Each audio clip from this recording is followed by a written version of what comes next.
साथीहरू नमस्ते, स्वागत छ यहाँलाई। आज म तपाईँलाई अन्तर्राष्ट्रिय सम्बन्ध र समसामयिक गतिविधिहरू अन्तर्गत अन्तर्राष्ट्रिय सम्बन्ध तथा सङ्घ संस्थाको विषयमा जानकारी दिनेछु।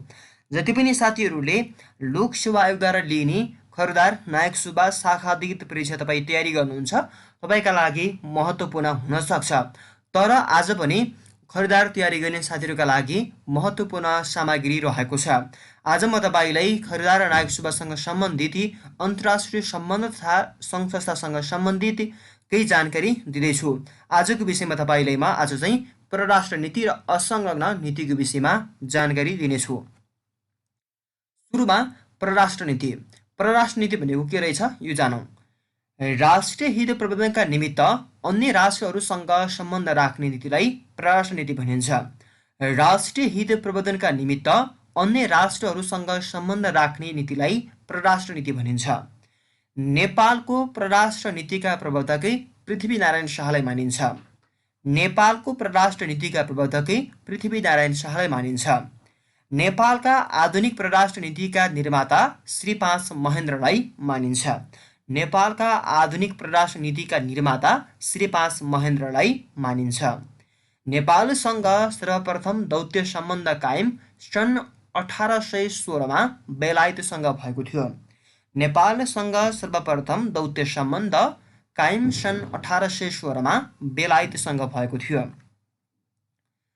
त्यस्तै यो विक्रम सम्वत 2007 साल पूर्व नेपालको 4 देशसँग मात्रै दौत्य सम्बन्ध कायम भएको थियो। विक्रम सम्वत 2007 साल पूर्व नेपालको 4 देशसँग मात्रै दौत्य सम्बन्ध कायम भएको थियो। ती हुन् सन् 1816 बेलायतसँग दौत्य सम्बन्ध कायम भयो, सन् 1947 अप्रिल 25 अमेरिकासँग भयो, सन् 1947 जुन 13 भारतसँग दौत्य सम्बन्ध कायम भयो भने सन् 1947 अप्रिल 20 फ्रान्ससँग दौत्य सम्बन्ध कायम भयो। त्यस्तै सन् 1949 फेब्रुअरी 5 नेपालले संयुक्त राष्ट्र सङ्घको सदस्यताका लागि महासचिव समक्ष आवेदन पेश गरेको थियो। सन् 1949 फेब्रुअरी 5 नेपालले संयुक्त राष्ट्र सङ्घको सदस्यताका लागि महासचिव समक्ष आवेदन पेश गरेको थियो। विदेशी नीति अरू केही होइन, बरु घरेलु राजनीतिको प्रतिबिम्ब हो। यो भनाइ चाहिँ VI लेनिनको हो। VI लेनिनको भनाइ के हो त भन्दा विदेशी नीति अरू केही होइन, बरु घरेलु राजनीतिको प्रतिबिम्ब हो। यो भनाइ चाहिँ VI लेनिनको हो। त्यस्तै हाल नेपालको परराष्ट्र मन्त्रालय अन्तर्गत विदेशमा 24 वटा नियोग रहेका छन्। कति? 24 वटा नियोग रहेका छन्। अब नेपाल सर्वप्रथम इकाफी अन्तर्राष्ट्रिय संस्थाको सदस्य भएको हो। नेपाल सर्वप्रथम इकाफी अन्तर्राष्ट्रिय संस्थाको सदस्य भएको हो। त्यस्तै नेपाललाई सबैभन्दा बढी आर्थिक सहयोग गर्ने राष्ट्र जापान हो। जापान परराष्ट्र मन्त्रालयबाट 3 किसिमका पासपोर्ट दिइन्छ। परराष्ट्र मन्त्रालयबाट 3 किसिमका पासपोर्ट दिइन्छ। पृथ्वीनारायण शाहले सन्तुलित परराष्ट्र नीतिमा जोड दिएका थिए। पृथ्वीनारायण शाहले कस्तो खालको परराष्ट्र नीतिमा जोड दिएका थिए भन्दा सन्तुलित परराष्ट्र नीतिमा जोड दिएका थिए। त्यस्तै नेपालको परराष्ट्र नीतिका चरणहरू रहेका छन् र परराष्ट्र नीतिका चरणहरू यस प्रकार रहेका छन्। एकीकरण पूर्वको अवधि पृथ्वीनारायण शाहदेखि सुगौली सन्धिसम्मको अवधि विक्रम सम्वत 1826 देखि 1872सम्म।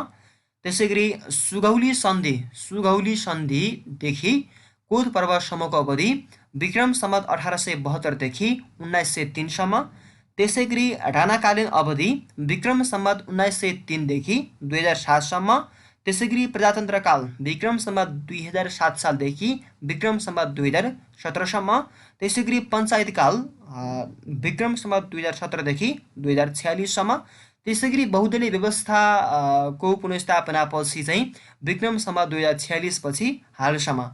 बहुदलीय व्यवस्था पुनर्स्थापना पछि भन्दा विक्रम सम्वत 2046 देखि हालसम्म चाहिँ रहेको छ। त्यस्तै परराष्ट्र नीतिलाई प्रभाव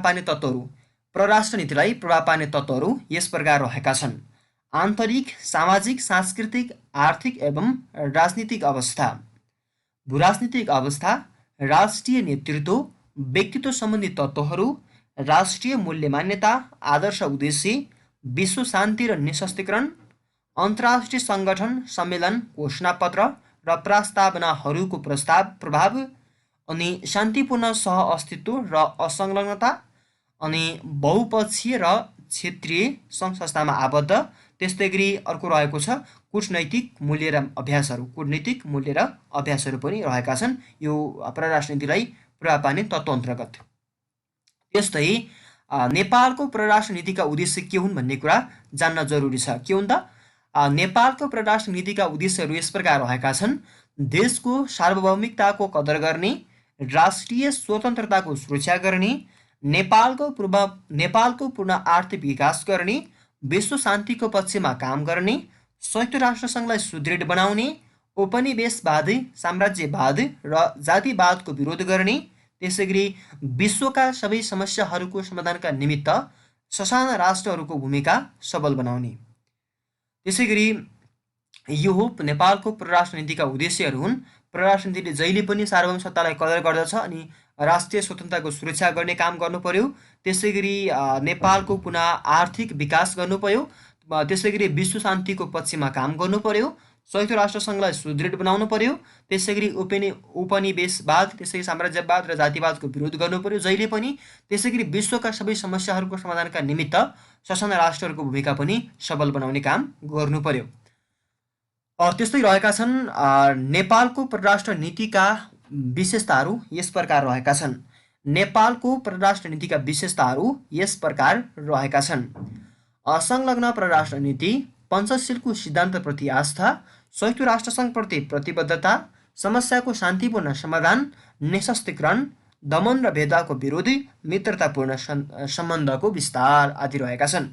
त्यस्तै तपाईँले ख्याल गर्नुपर्ने कुरा के हो भन्दा नेपालको परराष्ट्र नीतिका विशेषताहरू के हुन् भन्दा असंलग्न परराष्ट्र नीति हो, पञ्चशीलको सिद्धान्तप्रति आस्था हो, संयुक्त राष्ट्रसङ्घप्रति प्रतिबद्धता, समस्याको शान्तिपूर्ण समाधान, निशस्त्रीकरण, दमन र भेदभावको विरोधी, मित्रतापूर्ण सम्बन्धको विस्तार। अब चाहिँ तपाईँले म यो पञ्चशीलको सिद्धान्तप्रति आस्था भन्ने त तपाईँलाई मैले भने, र यो पञ्चशीलको सिद्धान्त के हो त भन्ने विषयमा पनि तपाईँले जानकारी दिउँ। र यो पञ्चशीलका सिद्धान्तहरू के हो त भन्दा पञ्चशीलको सिद्धान्तले के भन्छ त भन्दा एउटा मुलुकले अर्को मुलुकको स्वतन्त्रता, सार्वभौम सत्ता तथा क्षेत्रीय अखण्डताको सम्मान गर्ने। के त भन्दा एउटा मुलुकले अर्को मुलुकको स्वतन्त्रता, सार्वभौम सत्ता तथा क्षेत्रीय अखण्डताको सम्मान गर्ने, एक अर्काको आन्तरिक मामिलामा हस्तक्षेप नगर्ने, समानता र पारस्परिक हित कायम गर्ने र शान्तिपूर्ण सह-अस्तित्व स्वीकार गर्ने रहेको छ। अब तपाईँको लागि चाहिँ असंलग्न नीति भनेको के हो यो बुझौँ है त। कुनै सैनिक गुटमा आबद्ध नभई अन्तर्राष्ट्रिय शान्तिको मान्यतालाई आत्मसात गरी तटस्थ रहने नीतिलाई असंलग्न नीति भनिन्छ। असंलग्न नीति भनेको के रहेछ भन्दा कुनै सैनिक गुटमा आबद्ध नभई अन्तर्राष्ट्रिय शान्तिको मान्यतालाई आत्मसात गरी तटस्थ रहने नीतिलाई असंलग्न नीति भनिन्छ। त्यस्तै असंलग्न आन्दोलन तर्जुमा गर्ने एफ्रो एसियाली राष्ट्रहरूको पहिलो भेला सन् 1955मा इन्डोनेसियाको बाङडुङमा भएको थियो।